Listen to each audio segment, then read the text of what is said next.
మిరై trailer చూడగానే నాకు చిన్నప్పుడు చూసిన హ్యారీ పోటర్ సినిమాలు గుర్తొచ్చాయి భయ్యా. ఏం మాట్లాడుతున్నావురా? నరాలు కట్ అయిపోయింది. జస్ట్ అలా గుర్తొచ్చింది అంతే. ఆ సినిమాలకి ఈ సినిమాకి ఎంతవరకు సింక్ ఉంటుందో మనకు తెలియదు కదా.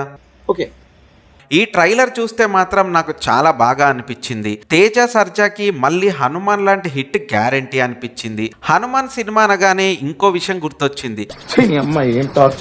హనుమాన్ సినిమా చూసినప్పుడు కూడా నాకు అంజీ సినిమా బాగా గుర్తొచ్చింది. ఎందుకంటే అంజీ సినిమా అప్పుడు కమర్షియల్ గా వర్కౌట్ అవ్వకపోయినా కూడా ఆ సినిమాలో ఎలిమెంట్స్ అన్ని ఎంతో బాగా అందరం ఎంజాయ్ చేస్తూ వచ్చాం.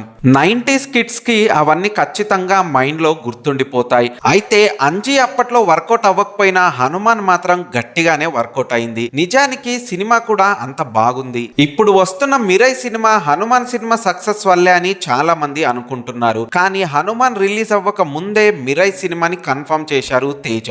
మనం ట్రైలర్ లాస్ట్ లో చూసిన రాముడు references shots director and cinematographer Karthik Ghattamaneni ముందుగానే ప్లాన్ చేసుకున్నారట. ఇక సినిమాలో VFX quality and artist looks super గా ఉన్నాయని ట్రైలర్ లో అర్థమైపోతుంది. మంచు మనోజ్ అన్న, జగపతి బాబు గారు, శ్రేయ గారు అందరు కూడా మంచి ఇంపార్టెంట్ రోల్స్ లోనే ఉండేలా ఉన్నారు. ఇక హీరోయిన్ సినిమాకి మంచి గ్లామర్ ని తీసుకువస్తూ కథకు అవసరమయ్యే క్యారెక్టర్ లోనే ఉందని మనకు అర్థమవుతుంది. ఇక ఫైనల్ గా మ్యూజిక్ ని కూడా కుమ్మేశారు భయ్య.